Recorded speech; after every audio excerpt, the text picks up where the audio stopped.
Alrighty. Well, good morning, good afternoon. It is June the 15th, and I'm really excited to be back for another monthly Effective Virtual Conversations call.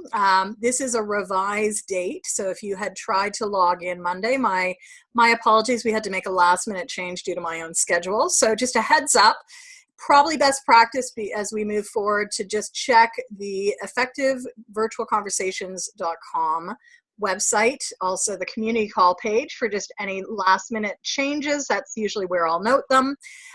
There have been some changes to our summer schedule just with my own scheduling again. So the July call, please note that that will be held on Friday, July 13th. A good day to remember, Friday the 13th. I think it's lucky personally, and that call will be at 11 a.m., not noon, but 11 a.m.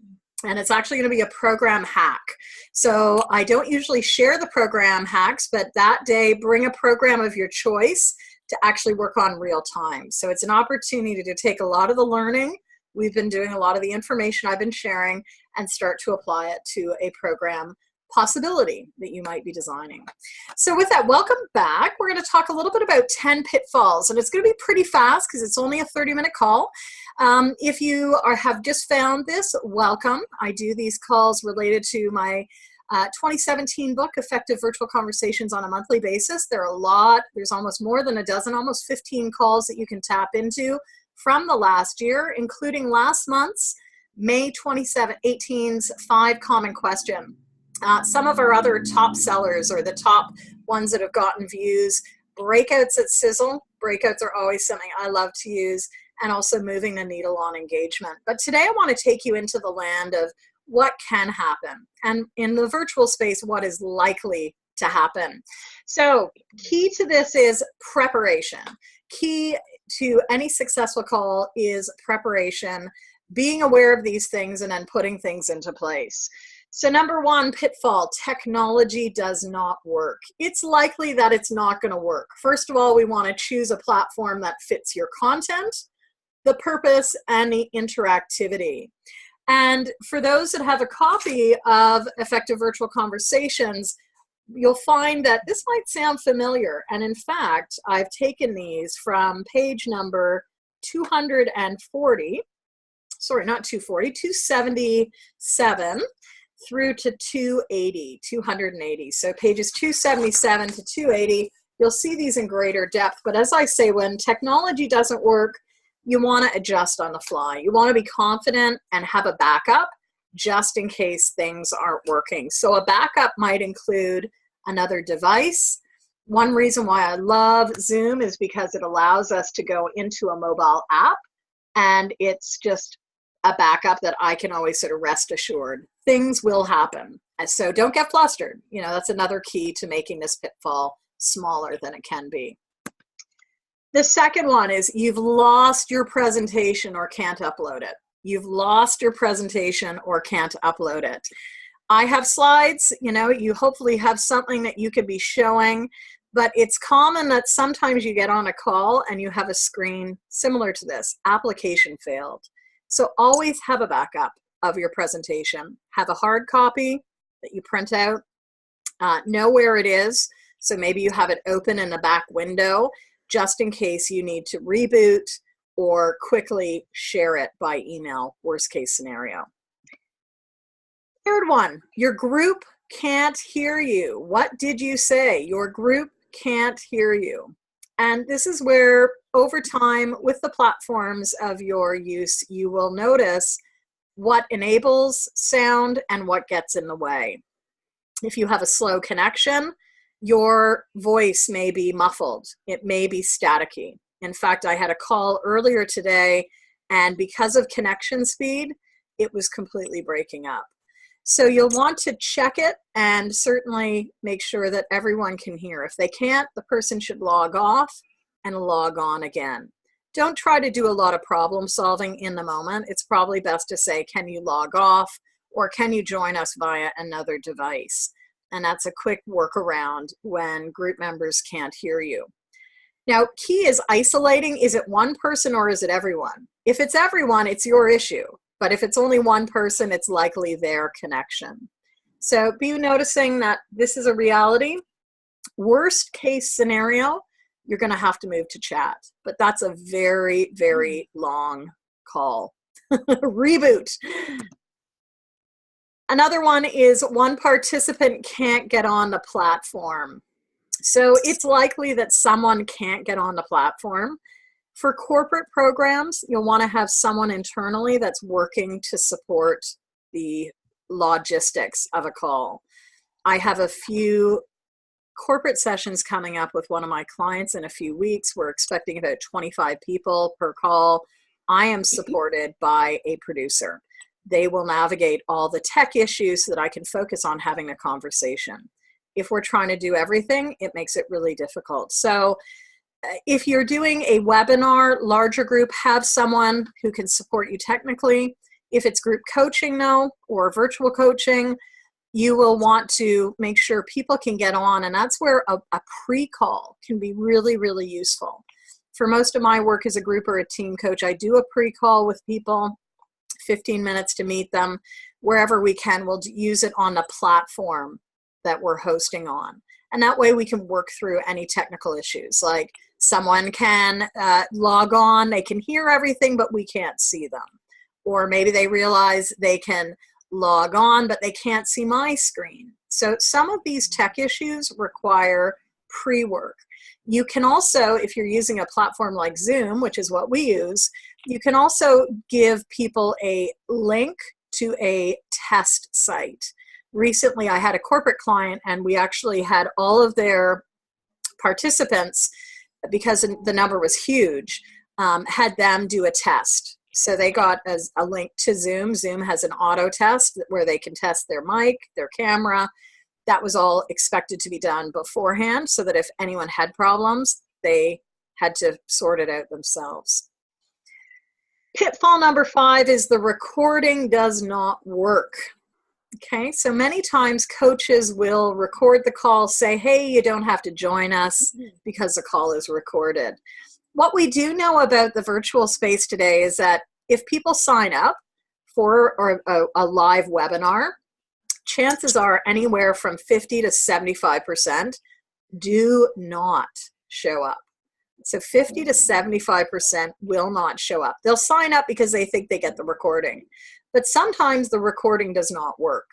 So if that's the case, you may want to regularly communicate that technology can happen, and as much as you want to offer a recording, best to be there just in case.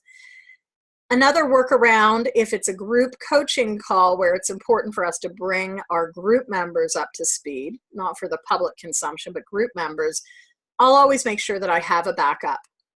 And my backup on recording could be, number one, having a second laptop that can log in and record. It would be from a distance, though. Or number two, to use something like OneNote. OneNote is one of the Microsoft series of products, and you can usually, but not always, so check this out, you can usually record audio when you're speaking on your own system, but you have to triple check that. Don't just assume that, oh, Jennifer said you could use OneNote. Well, it depends on the way your system is configured.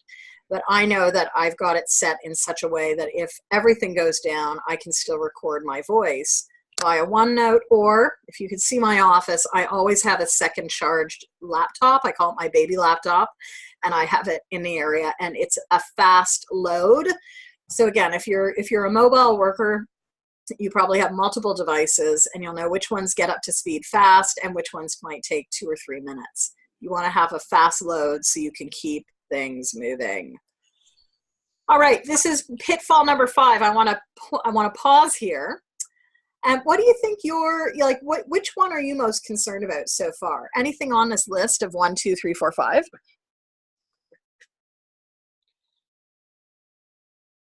I think for me, having the presentation not show would be devastating. Yes. So having a backup, I'd have to think about what that might look like, whether it's another presentation and format, like, instead of I might use Prezi instead of, PowerPoint or something like that, or just have a Word doc or something. Mm-hmm. Or With you this, save the slides as a PDF and you can show the PDF. That's another workaround.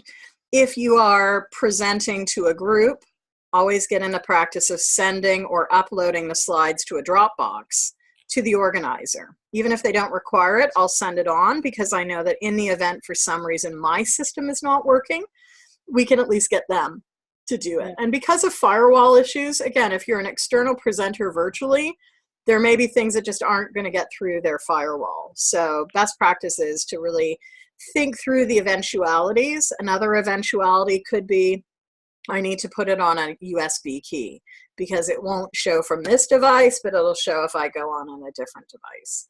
So there's just a lot of things. And again, you're investing so much time in the pre-work, even to pull this presentation together. It's written, it's published, so I didn't even have to design the content, but just to pull the slides together took a half an hour, right? Half an hour for a half an hour presentation. So you want to make sure these elements are working well. And especially with the recording does not work. One of the reasons why I've committed to doing, last year as a book came out, it was more than once a month. It was just twice a month. But a 30-minute call once or twice a month adds up. And I also know that given the metrics, given the realities of, 50 to 75% of people not actually coming to a call, it's really important that we do have a recording that people can go back and listen to it, whether they stumble on it through YouTube, whether they find effectivevirtualconversations.com, or more importantly, they hear me talking and realize that, this topic, this presentation on 20 minutes is really the tip of the iceberg. Here's where to go for more information. So think through, it's scalability within your business as well. So let me move on. Number 6 is technology breakdown. And in the book, I distinguish, you'll recall we started with pitfall number 1, which was technology does not work. And even as I was looking at it, I'm like, so what did I say about technology breaks down? So this is when it breaks down during the call. As I write on page 279 of Effective Virtual Conversations, technology glitches are one of the most common tricky issues facilitators can face. Solution: always have a backup or multiple backups to guard against this. Make sure your connection works from your landline and mobile, and potentially voice over internet. We're using VoIP here. We're not even using phone. Sometimes there can be a difference as to what you can access and where. Know how to complete quick items on your technology on your platform, like record, mute, unmute, raise hands, chat, or work a whiteboard. So I'll just run through those. Again, technology can break down not just on how it's running, but on things like record, mute, unmute, raise hands, which is not available on all platforms, but you'll want to know how to raise hands and lower hands. You'll also want to know how chat works and where it can be found. And also, in some platforms, you can create a whiteboard that group members write on and then bring back. Practice, as I say in my book, is usually the only way to master these. So technology breakdown is likely going to happen. You want to understand what can you do to recover from it? How do you keep things moving? And this is all about you as a professional continuing to just keep things moving. Very early on in my career, which is going back many, many moons ago, I worked with some exceptional facilitators. And I also worked with some leaders that got very ruffled. It's when you see it being modeled poorly that you realize how important it is to really be present. I've been on virtual sessions where they broke down. The presenter thought that they were off camera.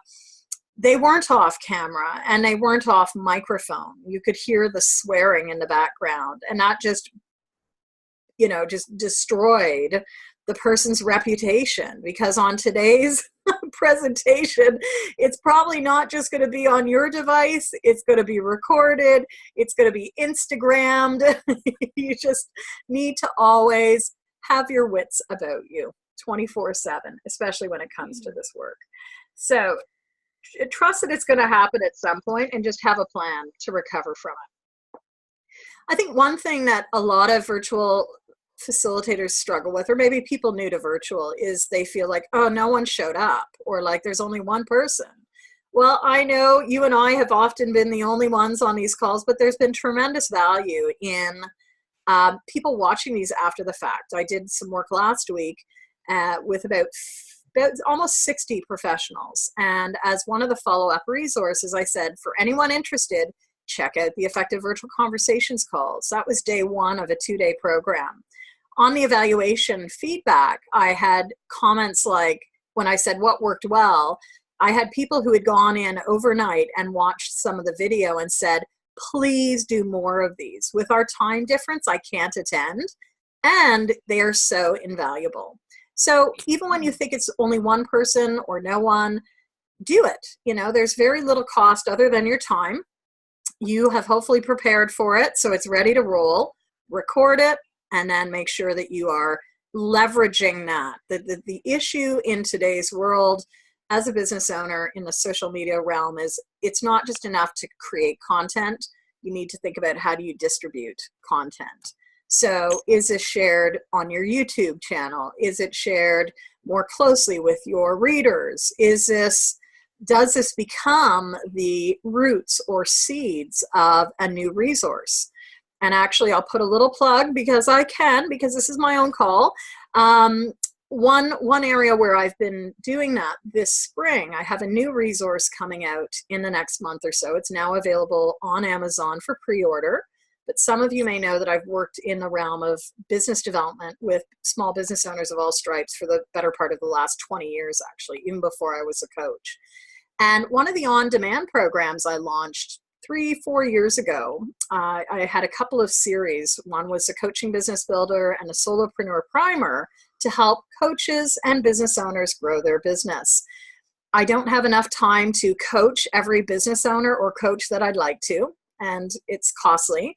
So I had launched this on-demand program, 2 of them. Well, I've been getting a lot more requests in recent months and years to do more work in the small business sector. And so rather than, do another video-based program, what I've done is I have a new workbook and planner coming out. So it's a 12-month undated planner. So business owners can work through reflective exercises to help them get clear on their vision and different product lines, different things that they want to be focusing on this year to scale their coaching business. And then for the next 12 months, you can work through and plan your time. So that program came out of, this notion of anything you do virtually is a lot of effort. How do you scale that? How do you create different products and different streams from that same work?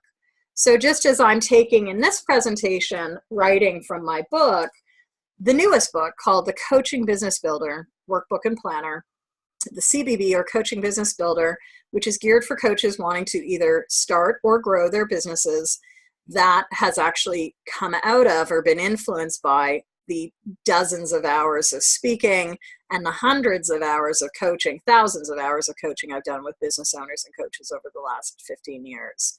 So there's lots of ways. Even if you see it as a pitfall, think about how you leverage what you're creating.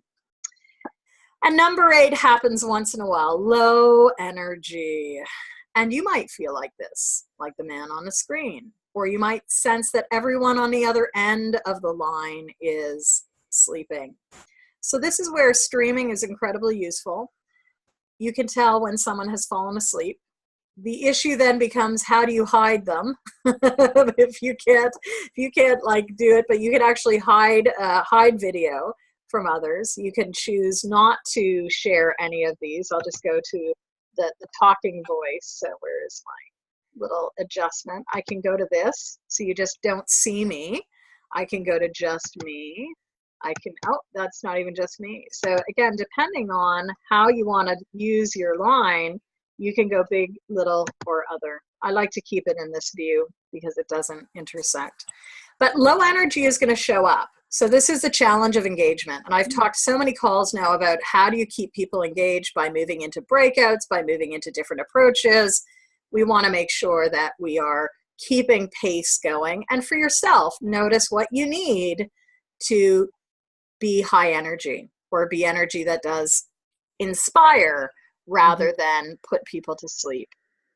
Because one of the key things is if people aren't inspired, they're going to log off, they're not going to follow through, or they're not going to connect. And in virtual groups, it's really important that people are connecting with you as well as potentially connecting with each other.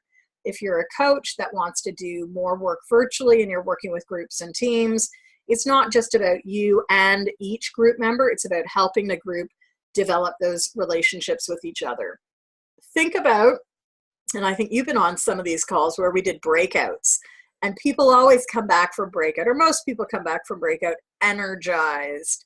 Some groups don't. I had a group earlier this week actually, and for a combination of factors, I had to leave a call early, so we put people into scenario work, and I wasn't surprised to hear that for that group, they really don't like breakouts. It's just what it is. But you know what? They still got some learning and some value out of it. So really be thinking about how do you connect the group. And one thing I'm going to go back to the book again. On this, I write, it's surprising how facilitators overlook how important it is to build connection amongst group members. Connection is an essential ingredient for virtual programming and is an important foundation even with a teleseminar or teleclass, which may be more content focused. Engagement levels will be impacted if group members do not feel connected with the host and or others. So solution, if group is not feeling connected, consider how you can build a connection as appropriate amongst group members.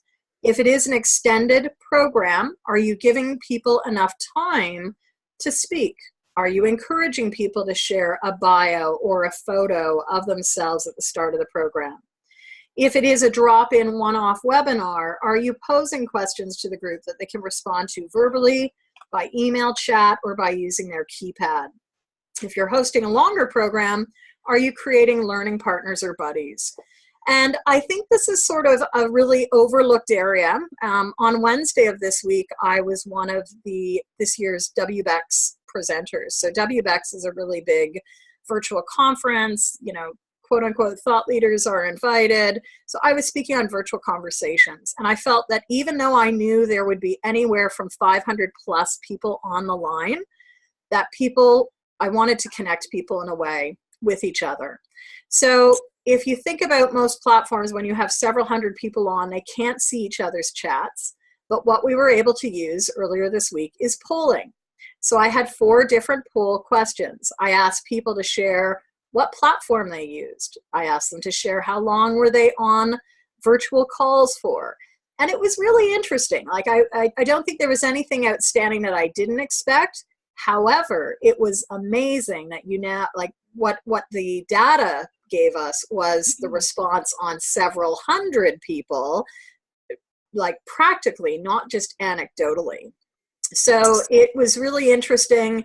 I was so busy, I didn't get to follow the comments, but I've had a number of people saying by email, did you see how much people loved the presentation?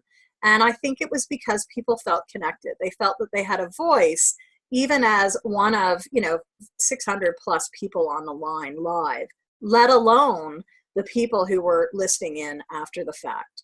So we're not always speaking to several hundred people, but we do want to think about how do we help people connect? How do we help people have a voice? How do we help people really look at where things are? So that's lack of connection. And the final one is, of course, the death by conference call. And this is what inspired this book.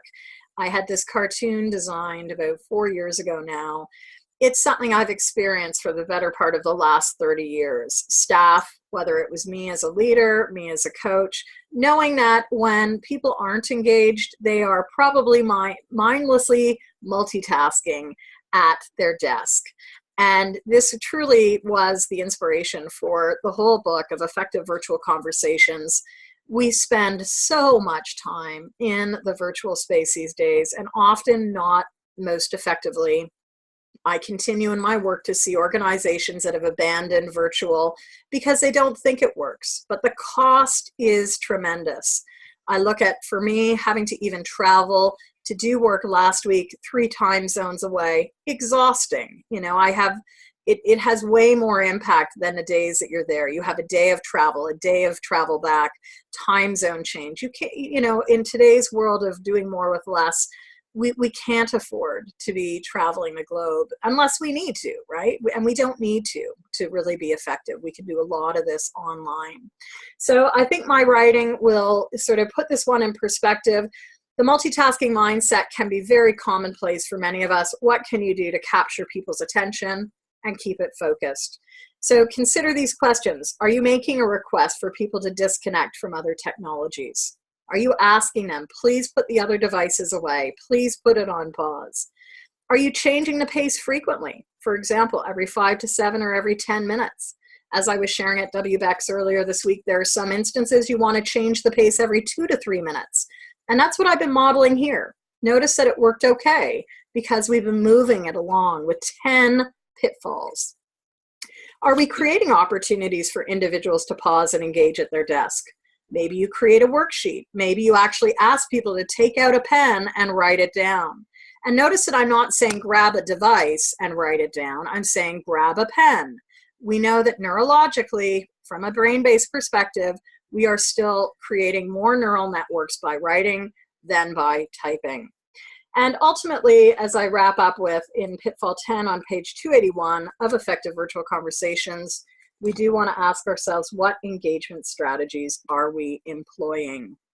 So together, you know, these are all small. They are the things that really, I think, to quote unquote, freak people out. These are often the things that we hear that I'm not going to do it because something could happen. You know, something will probably happen. But if you have a plan, if you have some strategies, it's not going to be the end of the world. And as I said at the start of the call, really a lot of it is about preparation. Part of it then is about putting it into action. So you've seen this before. I want to give you just 20, 30 seconds to note down your own bullet points because it's important we put this into action. We don't have a lot of time. You know, content curation is a big issue today. If you've been following these calls for a while, I hope that you'll actually take maybe 5 minutes to find those other calls, find your other next step lists, see what you've done. If you haven't done anything, maybe now's the time to put it all in one location. There's something to be said about paper. I am going back to more binders to try to curate important information because digitally it's really hard to track everything. Now, some of them become photos, so I can go back into my photo list and actually find the photo rather than try to find a document. So that's another piece around finding information in today's virtual realm. So just take another 10, 15 seconds around your bullet points.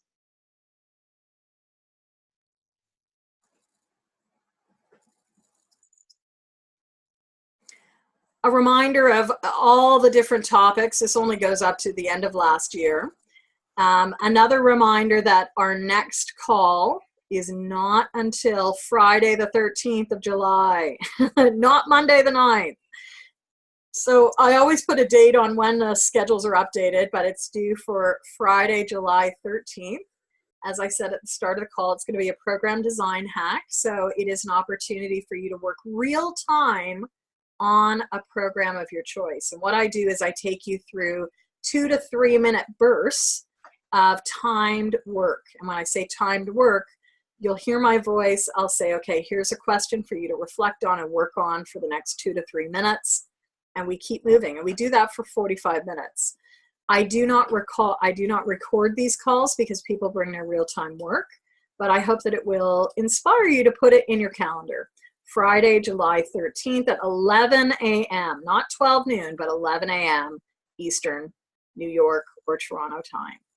And with that, I would love to hear, you get to be the lucky one, you know, what is your takeaway from today's call?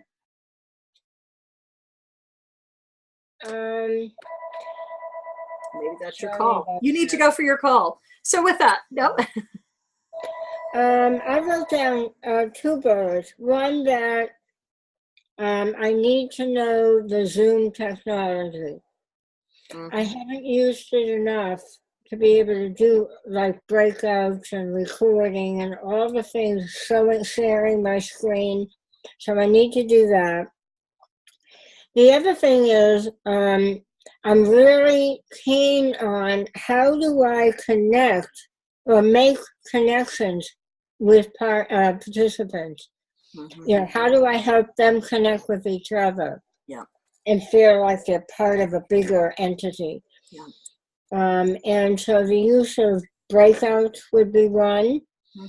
And thinking about exercises to get people talking with one another and making their own connections. Yeah. And we need that. You know, those are the things that people will remember.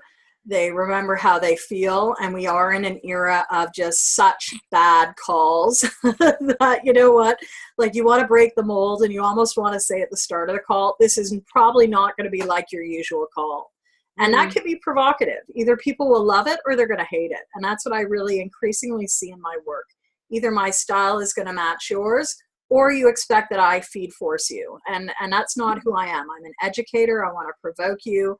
I want you to think about how you can apply things, but it's not for everyone. And so we co-design that at the start. And I let people know from an expectation standpoint what they can expect. So with that, thank you for joining us today. Thank you for joining me today.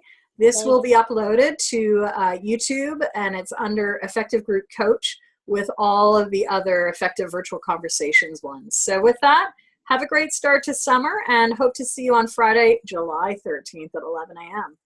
I'll be there. All right. Nice to have you. Take care. Bye-bye.